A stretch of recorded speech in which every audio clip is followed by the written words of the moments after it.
Hello students, आज हम class 12 का चैप्टर नंबर 4 पढ़ेंगे, that is methods of calculating national income. ये इसका पार्ट 7 है।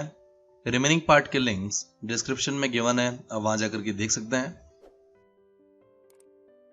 इस वीडियो का लर्निंग कॉन्सेप्ट है एक्सपेंडिचर मेथड। इस वीडियो में आज हम डिस्कस करेंगे कि किस तरह आप एक्सपेंडिचर मेथड का यूज करके नेशनल इनकम को कैलकुलेट कर सकते हो। सबसे पहले हम एक्सपेंडिचर मेथड का मीनिंग देखते हैं।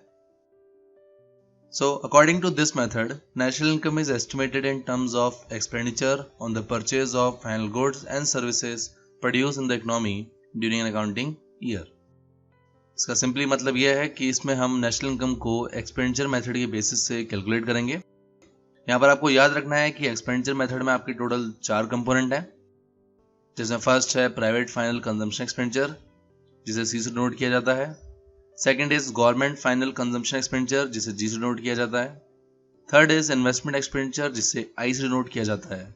And fourth is net export, जिसे एक्स माइनस एम यानी एक्सपोर्ट माइनस इम्पोर्ट से डिनोट किया जाता है।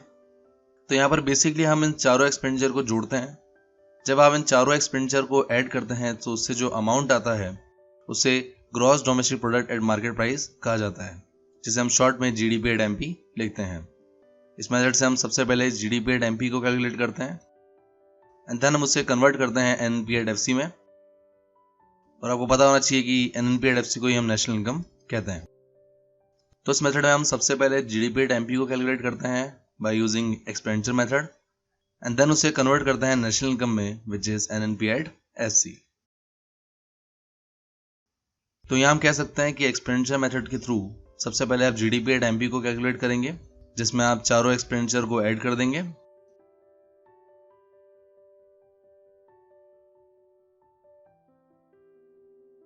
देन हम जीडीपी एट एमपी को कन्वर्ट करते हैं एनएनपी एट एफसी में। यहां आपको याद रखना है कि एनएनपी एट एफसी को नेशनल इनकम कहा जाता है। कन्वर्ट करने के लिए हम जीडीपी एट एमपी में सबसे पहले लेस करते हैं डेप्रिसिएशन, देन हम ऐड करते हैं net factor income from abroad and then हम लेस करते हैं नेट इनडायरेक्ट टैक्सेस।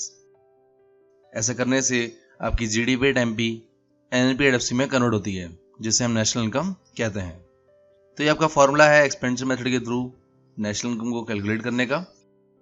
नाउ हम एक एक करके एक्सपेंडिचर मेथड के सभी कंपोनेंट्स को डिस्कस करेंगे।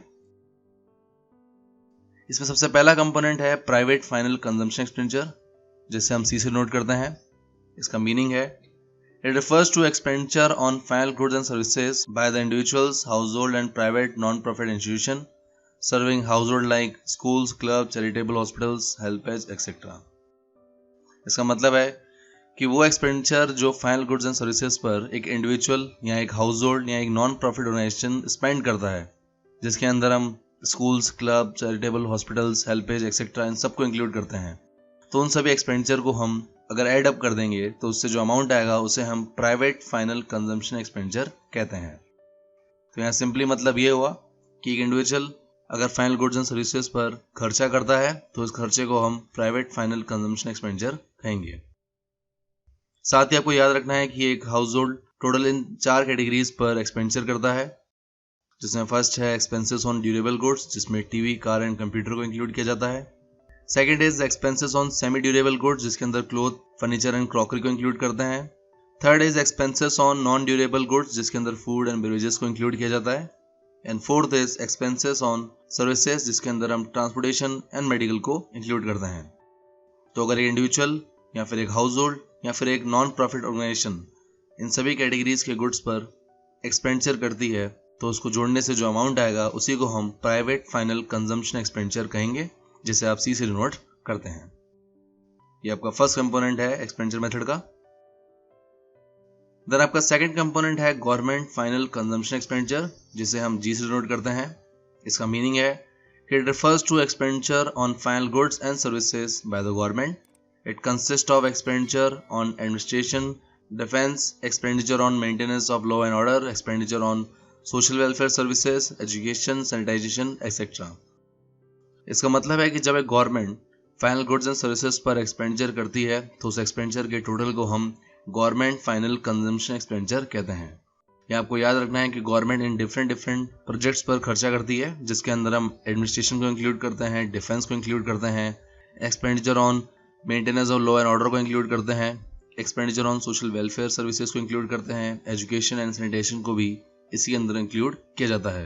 अगर गवर्नमेंट इन सभी चीज़ों पर एक्सपेंडिचर करती है, खर्चा करती है, तो उसके सम को हम गवर्नमेंट फाइनल कंजम्पशन एक्सपेंडिचर कहेंगे, जिसे जी से नोट किया जाता है। ये आपको याद रखना है। देन आपका थर्ड कंपोनेंट है इन्वेस्टमेंट एक्सपेंडिचर, जिसे आई से नोट करते हैं, जिसका मीनिंग है it refers to expenditure on the purchase of final goods by the producer. These goods are to be further used in the process of production. For example, expenditure by the farmers on the purchase of tractors.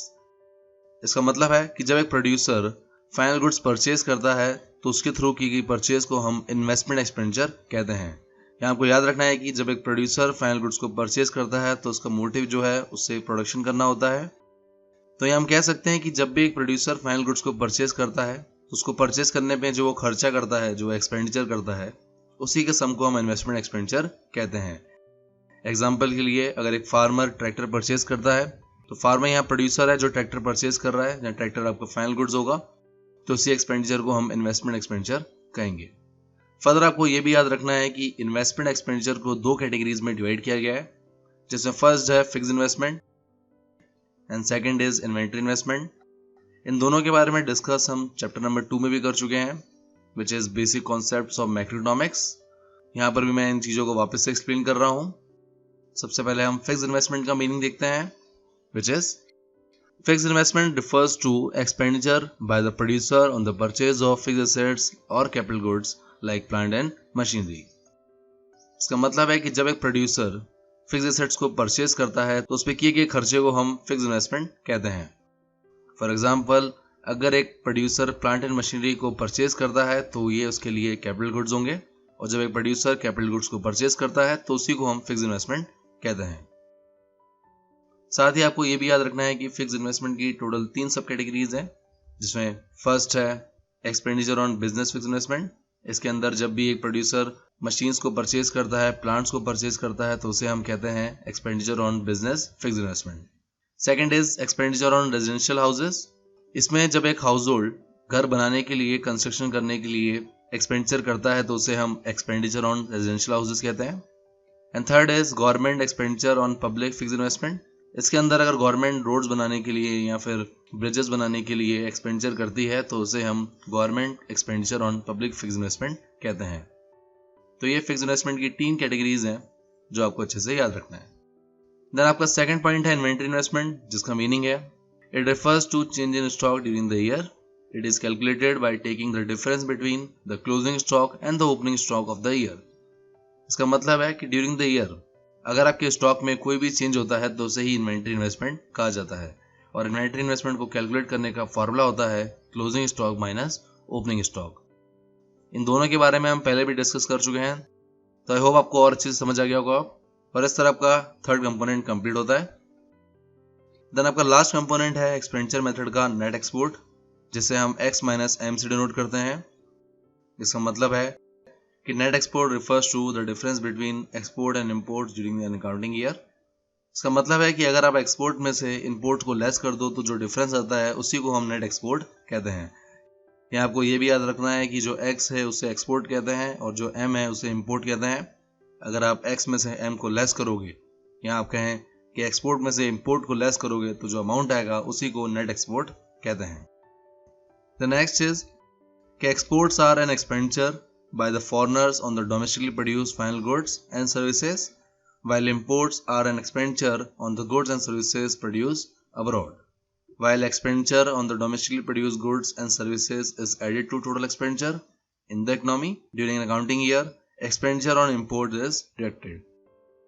इसका मतलब है कि जब foreigners आपकी domestic economy में आकर के goods को परचेज करते हैं तो उसे हम एक्सपोर्ट कहते हैं, और जब आप अब्रॉड से गुड्स को परचेज करते हो तो उसे हम इंपोर्ट कहते हैं।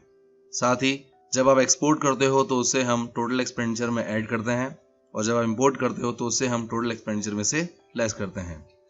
ऐसा इसलिए करते हैं because this adjustment is essential for a precise estimation of the expenditure on the domestically produced goods and services. ऐसा करने से जो आपके एक्सपेंडिचर आते हैं वो बिल्कुल प्रेसाइज होते हैं, एग्जैक्ट होते हैं और आपको और अच्छे से पता पड़ता है कि domestically produce goods and services पे कितना एक्सपेंडिचर किया गया है ड्यूरिंग अकाउंटिंग ईयर। और इस तरह आपके चारों component of expenditure method complete होते हैं।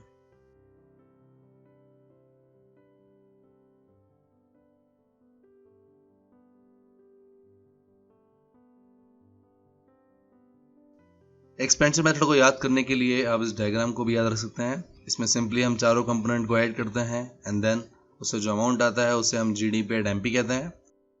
देन जीडीपी एट एमपी को कन्वर्ट किया जाता है एनपी एट एफसी में, जिसे हम नेशनल इनकम कहते हैं। ऐसा करने के लिए हम जीडीपी एट एमपी में से लेस करते हैं डेप्रिसिएशन, ऐड करते हैं net factor income from abroad and than less करते हैं नेट इनडायरेक्ट टैक्सेस। इस पूरे मेथड में आपको साथ ही ये भी याद रखना है कि सबसे इंपॉर्टेंट जो कंपोनेंट है वो ग्रॉस इन्वेस्टमेंट है। इसको कैलकुलेट करना काफ़ी टफ होता है जब आप नेशनल इनकम को कैलकुलेट करते हो। तो ग्रॉस इन्वेस्टमेंट को इजी तरीके से कैलकुलेट करने के लिए आपको सिंपली इस टेबल को याद रखना है जो हम अभी डिस्कस करेंगे। इस टेबल्स के थ्रू आप ग्रॉस इन्वेस्टमेंट को इजीली कैलकुलेट कर पाएंगे, जिससे आप नेशनल इनकम के क्वेश्चन और फास्ट सॉल्व कर पाएंगे। तो ये टेबल कुछ इस तरह है कि सबसे पहले आपका आता है इन्वेस्टमेंट एक्सपेंडिचर, जिसे हम आईसी नोट करते हैं, जिसका दूसरा नाम है ग्रॉस डोमेस्टिक कैपिटल फॉर्मेशन और gross investment. Then investment expenditure आपकी दो कैटेगरीज में डिवाइड होती है। फर्स्ट है gross fix investment and second is inventory investment. Then again gross fix investment जो है वो फर्दर दो कैटेगरीज में डिवाइड है, जैसे फर्स्ट है net fix investment and second is depreciation. And then inventory investment को कैलकुलेट करने का फॉर्मूला होता है closing stock minus opening stock. तो आपको इस टेबल को अच्छे से याद रखना है जब भी आप एक्सपेंडिचर मेथड की हेल्प से नेशनल इनकम को कैलकुलेट करें, क्योंकि एक्सपेंडिचर मेथड में सबसे हार्ड कंपोनेंट ग्रॉस इन्वेस्टमेंट को फाइंड आउट करना ही होता है। साथ ही आपको इनके दूसरे नाम को भी याद रखना है, जैसे ग्रॉस फिक्स इन्वेस्टमेंट को gross domestic fix capital formation और ग्रॉस फिक्स कैपिटल इन्वेस्टमेंट भी कहा जाता है। नेट फिक्स इन्वेस्टमेंट को net domestic fix capital formation और नेट फिक्स कैपिटल इन्वेस्टमेंट भी कहा जाता है। एंड डेप्रिसिएशन को हम कहते हैं कंजम्पशन ऑफ फिक्स कैपिटल। तो ये आपकी इन्वेस्टमेंट एक्सपेंडिचर को कैलकुलेट करने की टेबल है। आपको इसे अच्छे से याद रखना है। इसका हम यूज करेंगे जब हम क्वेश्चंस को सॉल्व करेंगे। और इस तरह आपके इस वीडियो के सभी कॉन्सेप्ट्स कंप्लीट होते हैं। पार्ट नंबर 8 में हम A precautions regarding expenditure method and B questions of expenditure method को डिस्कस करेंगे। So thank you guys for watching this video. अगर ये वीडियो अच्छा लगे तो लाइक कीजिए। For more videos subscribe my channel success eat. आप इस चैप्टर के नोट्स के लिए मुझे व्हाट्सएप पर कांटेक्ट कर सकते हैं। साथ ही आप मुझे फॉलो कर सकते हैं on Facebook and Instagram for questions, queries and updates के लिए, and click on bell icon for daily updates. Thank you.